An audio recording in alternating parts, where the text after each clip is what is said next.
Hello. Hello. And welcome back to Party Trick Astrology.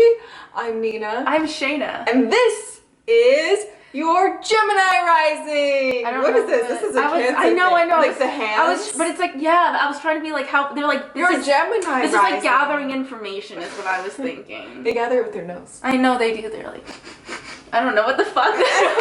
First thing that I want to say is I want to know if anybody else agrees with me, because I am so sure of this, is that Cardi B is a Gemini rising with Mars in the first house. I don't know. If you agree with me, if you just look at her face, she is the most Gemini rising face to me. I don't know. But that's just something I want to see what you guys think. Gemini is ruled by Mercury. It rules the hands. It is a mutable sign and an air sign. Mm-hmm. And it's the twins. And it's a twin. Which is, if anybody knows anything about Gemini, they're like, it's the twins! I don't know who I am. I have so many personalities. Well, let's start off with how they look, since we've already jumped right into it. It's the most, like, obvious, I think, just because there's two things that no matter what Gemini placements will have, and it's just these like cheekbones. Yes, bubbles. There's like bubbles inside their cheeks. Mm-hmm. And even if they're like skinnier or like malnourished, they'll have like hella cheekbones. Yeah. And pouty lips.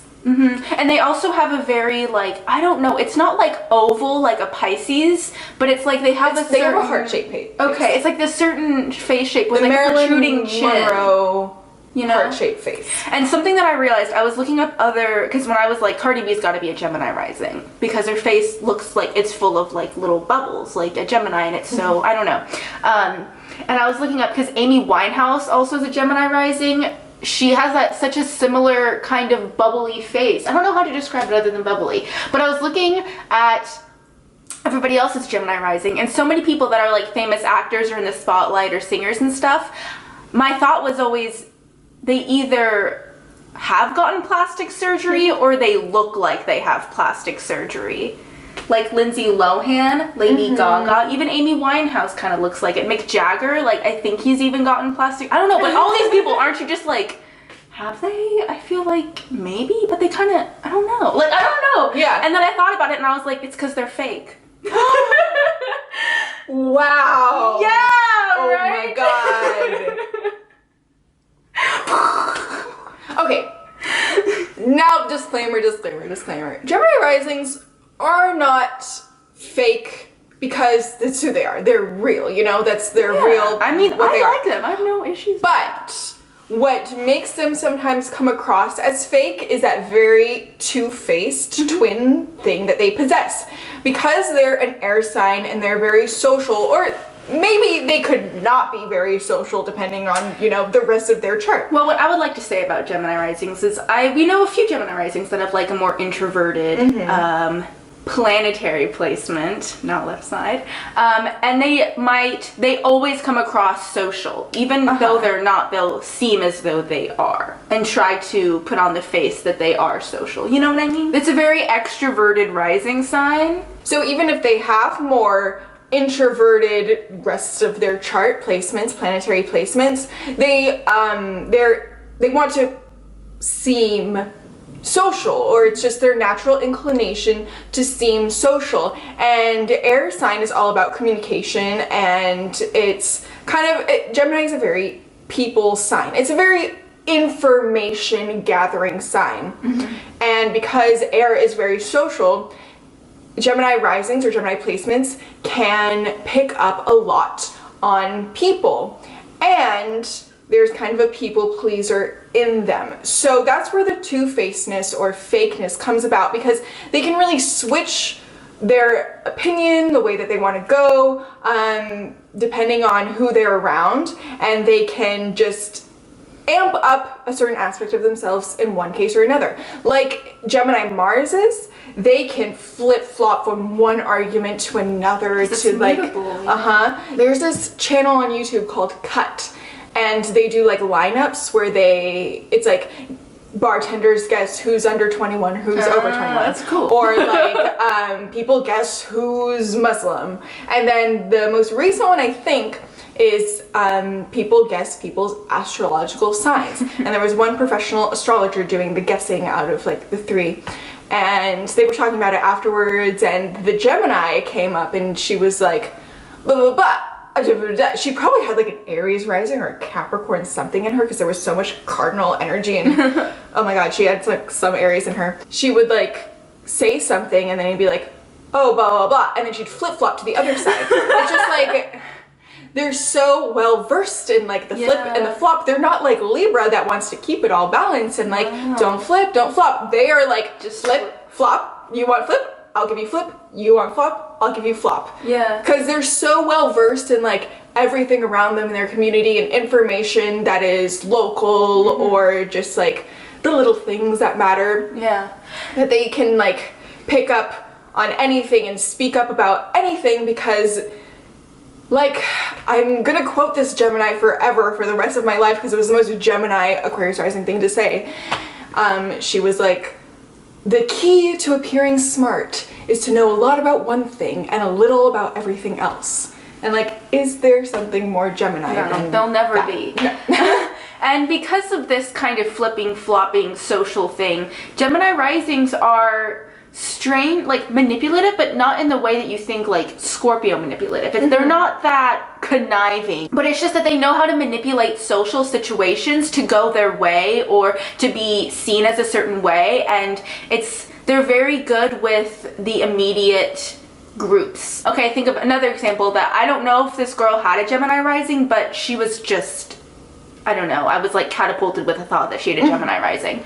And she was the first AD on the set that I was. And first of all, they come across very childlike. Like there's definitely a childlike kind of innocence to them, but not in the sense of a Cancer rising innocence, but just in that sense of like, it's a playful child at heart. Yeah. So you're never, like, they're not intimidating. I think it's the least intimidating rising of the zodiac, like rising sign wise, because they purposefully try to not be that way, because they want to be kind of friends with everyone. They're just very approachable and social, and she came across so Gemini rising to me because she was very like get down to business. Like I feel like her planetary placements were very much like get down to business, but because she had this what I think is a Gemini rising, she came like it was never too much like, oh, she's being mean or aggressive. Like she knew how to do it in a playful way of like, let's get to work, but it was like everybody was like, everybody loved her. Yeah, because she was like, she gets down to business, but she is not too harsh or rude with it. And she like, I feel like Gemini risings are totally people that like get to know everybody's name. Like that's definitely a little trick of theirs. Like she knew everybody's name because, you know, then that feels more personal. I think the key is that they're not manipulative, they're strategic. They probably grew up thinking it's like an obligation of them to be social. You know, like even if they're not, they feel like they always have to come across, and they might not want to go to parties, but they feel obligated to keep the little social circles going. And they might want to stay home or something, but there's something in them that's like, no, we've got to like play with, I don't know. I think it's less of an obligation, and it can be an obligation, but I also find that it can just be a pull, like an inner pull of like, I want to be social and I love everyone. I think that Gemini risings are really genuinely like love people. Yes. And when you run into a Gemini rising that you haven't seen in a while, they're like, oh my god, I love you, I miss you so much, even though they're not necessarily thinking about you 24/7, or they can think about you from like time to time and be like, oh, I really do miss them, but they're not like a deep like watery sign, I miss this person. But if you run into a Gemini rising that you haven't seen in a while, they're going to be like, oh, I miss you, I love you, what's been going on, let's catch up. But the more introverted Gemini risings can really think that way and like, oh, I've been invited to so-and-so's birthday party and oh, it would be so nice to see everyone there because I miss everyone there, but their introverted side can just win over that. So I think it's like a genuine like inside feeling. But it just depends on who's gonna win. And another thing about Gemini risings is like that's kind of typical and obvious is they just talk with their hands, you know? Yeah. And they like probably exploring a little area. Probably growing up, their neighborhood was a big thing to them, or the little area that they grew up in was played a huge role, and they probably will always feel some kind of connection to their neighborhood or place of origin or whatever it is. Or their family community or... Their family just really encouraged them to go out and meet new people and be friends with everyone, and it was probably instilled in them at an early age to not pick sides and to be friends with everyone. And if Susie was fighting with Sandy, you know, you can go comfort Sandy, but remember that Susie also has a point, so go and comfort Susie too. And you know, they're really information collectors. Yeah. So they're not necessarily a very emotional, supportive person, but it's like when they're comforting you, they're thinking like, oh, they're always processing information. They like hearing your side of the story, like hearing the other side of the story. They're not a Libra that's really trying to balance everything out. They're really flip-floppers, which is the way to win Big Brother. Honestly. Gemini risings will probably be the kind of people to tell you stories about the little things that nobody else cares about, like go on about this hairdo, or go on about, I don't know, like their favorite candle scent. Just like they're definitely gonna want to talk about these little things and tell these little stories. And like if they're in the office, they're gonna be like, hey Susie, let me tell you this story about this, I don't know, like complain about something small and trivial, but like it's just because they probably want to like keep a conversation. It doesn't even necessarily complain. Like if they complain about something, what I mean is like it's probably going to be something small and other people might view as trivial, but the little things mean a lot to them. And if they're excited about something, to other people it might seem like small and trivial, but to them it's like they just like really are interested in just like the little things and details. And it's Mercury, so it's all about thought, but it's also air, so it's all about communication. Oh my gosh, they have such a big laugh and such a big smile. Like, I had a Gemini rising in one of my classes, and everybody would always try to scare her because it was so funny. Because she would freak out and scream, and then she would have this giant laugh and smile, and she'd be like, stop it, you guys! And it was always like so funny to see her reaction to like fake scare her, not like scare, but they'd be like, boo, you know what I mean? But they always have just like this big smile and big laugh. That is like very infectious. Another thing about them being all about the little things is I think one of the biggest great attributes of a Gemini rising is that their communication is right on the forefront. So when it comes to them having an idea, they don't have any hesitation executing it and expressing themselves. Even if it's something like really small, like they had an idea of a story that happened in their childhood and they just want to make a short film about it. They're not thinking necessarily, I'm going to submit it to this festival and this festival and this festival. They're just like, I have this creative idea that I want to execute and I'll release it on YouTube. And if it's small, it's small, but like the little things do matter. So I think it's a good thing because it doesn't keep them from expressing themselves by thinking like, oh, it has to be a big thing, it has to get into festivals, it has to win a fucking Oscar, or it has to be about this big huge political thing. They're just like, oh, it can be about like this little slice of life. Like there I feel like the most slice of life people. Yeah, Gemini in general is like slice of life. People have seen Shaina's one-person show because it's on YouTube. I also did a one-person show, but it's not anywhere that anyone can watch.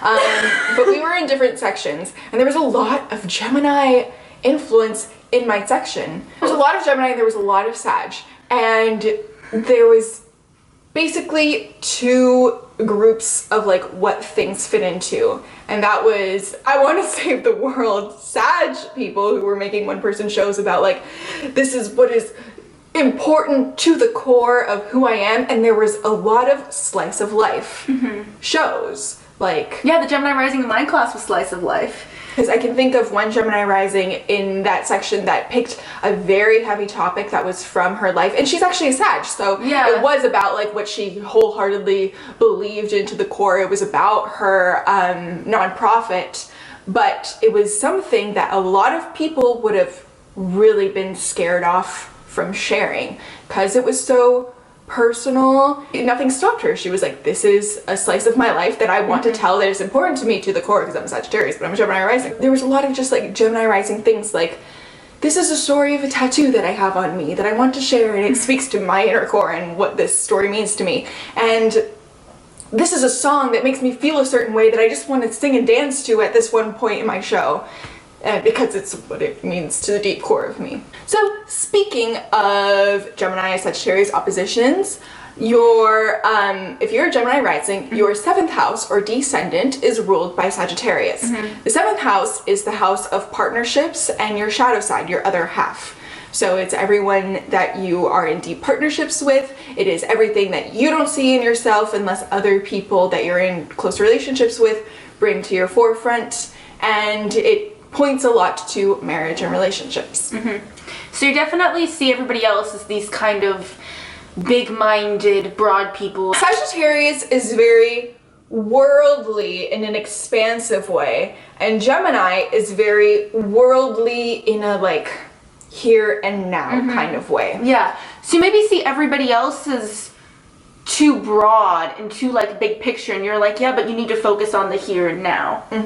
And you're so obsessed with these little things going around you and your community and stuff that you're looking for somebody to open your mind to new ideas and new things and new ways of thinking. You probably want that person, like you have all these little interests and like all these little things. You probably want somebody that will like almost like maybe even sweep you off your feet and like take you into one of your interests intensely. Well, Gemini rules the 3rd house, and the 3rd house is about community and childhood and siblings and communication and learning, but it's a very comfortable house. I think Geminis just find themselves very comfortable in where they are, who they are, and they explore a lot within their comfort zone or within their closest surroundings. And Sagittarius is the very opposite. It's always trying to look beyond the horizon, always trying to explore more, expand their mind more, see exactly what is not in their immediate surroundings.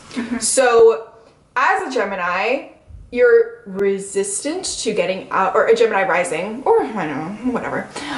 You're resistant to getting out of your comfort zone, but at the same time what you're needing is that Sagittarius person to get you out of your comfort zone, to expand your horizons. And like we were saying in the Sagittarius rising video, Gemini rising is kind of looking for a teacher in their Sagittarius rising or Sagittarius counterpart. Something about Gemini Sagittarius that I think actually makes them get along really well is that they both get bored easily. So you definitely want somebody who's going to keep you on your feet, who's going to be interesting and won't sit in the same patterns and will be that kind of like, ooh, wow, ooh, person with you and won't bore you. So that is where I think that they have their similarities, is they both can be a little bit flighty in their own ways. And even though they're mutable signs, Sagittarius is much less of a flip-flopper than Gemini. Sagittarius really holds cores and beliefs and cultural learning close to their heart. So Sagittarius can teach the Gemini how to not be so much of a flip-flopper. Because in the Big Brother house, when they find out that you're a flip-flopper, then you're untrustworthy, and then you get sent home. If you want me to do some Big Brother recaps or new channels coming to you. Big Brother through the lens of astrology. I think we should end there. Yes. I hope you guys liked your Gemini Rising video, or I guess maybe Smart Rumors. I don't know, you're alive. Let us know what you agree with, what you disagree with, because we know you always do. And yes, thank you so much for watching. See you next time. Bye.